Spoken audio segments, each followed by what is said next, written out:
Hello and welcome to my video. Today I'm going to be reviewing Super Mario World for the Super Nintendo. Super Mario World was released in 1990 in Japan, made its way to the US in 1991, but for some reason didn't make its way to Europe until 1992. This was when Sega already had Sonic the Hedgehog out and had the whole market in Europe, especially in the UK. So when Super Mario World came out in Europe, it was already an uphill battle to beat Sega's Mega Drive. And add to that, Sonic the Hedgehog 2 was released later on that year as well. Super Mario World was one of the best selling Mario games of all time. It was the fourth Mario game released in the Mario series. It went on to sell 20 million copies on the Super Nintendo worldwide, making it one of the best selling Mario games of all time.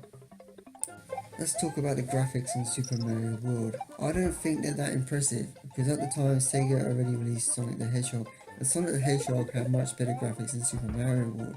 Saying that, it's clearly noticeable that they've added a lot more colour and background to this game compared to what you would have seen on the Nintendo Electronic System. So there is definitely an improvement to the graphics from the 8-bit games.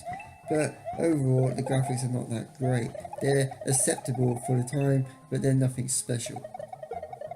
Let's talk you through some of the changes Nintendo made to Super Mario World compared to previous Mario games. Obviously, you get to play Yoshi. Yoshi is a yellow dinosaur who can guide you through the level by just sitting on him, and he can eat the object in front of him and spit them out as fireballs. He's not necessary, you don't need him to go through any of the levels, but he is a nice accessory and makes the game unique. If you're sitting on Yoshi and you get hit, you won't lose any of your mushrooms, which is a plus because that gives you basically an extra life. What was very good and a very nice addition to the game. And all Yoshi's going to do is run away from you when he gets hit, and you just got to catch him back up, then get back on him. So it's like a bonus life if you have Yoshi. They've also added the second mushroom, so now you can collect one mushroom, become Big Mario, and when you're Big Mario you can now collect another mushroom, what will then go up to the top of the screen, and when you get hit will fall down and you can collect your mushroom. What also is a plus to this game because it gives you more longevity in the level. Instead of keep dying over and over again, you can now stay Big Mario for longer periods. The gameplay is just like any other Mario game, from Mario 1 to Mario 3. This is a really good platform game. Mario's handling is perfect, there's nothing wrong with it. I wouldn't say it's as good as Sonic the Hedgehog, but there's nothing wrong with Mario's handling. He's very easily controlled, and you feel very much in control of the character. The level designs are always good on Mario games. I don't like the ghost levels. I think they can be very annoying and frustrating, and I wouldn't have put them into the game if I was designing it.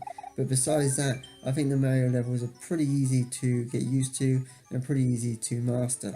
So yeah, Mario is a very good and high rated platform game. There's no complaints on the gameplay. Super Mario World is a slow platform game. It's not a fast paced one like you would find from Sonic the Hedgehog. It's completely the opposite, and it takes a lot of thinking as well, especially on the ghost levels if you're going to get through the level.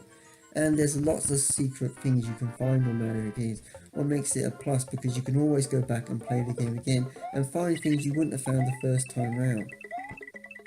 Mario has an excess of power-ups like his usual flatter power, what allows him to shoot at people, and he also can fly on this one by using a cape, just like he did on Mario 3. Overall, Super Mario World for the Super Nintendo was one of the best games ever released for the Super Nintendo, and I'm happy to give this an 8 out of 10. I'm not the biggest fan of Mario, but I do enjoy this Mario game, and in my opinion this is the best Mario game ever to be released on any Nintendo console. So go out there, give it a go, and especially if you're new to the Mario series and you've been playing the ones on the recent Nintendo consoles, go back and play this one and you'll be amazed how good this game actually is. Thank you for watching, and see you next time for some more awesome videos.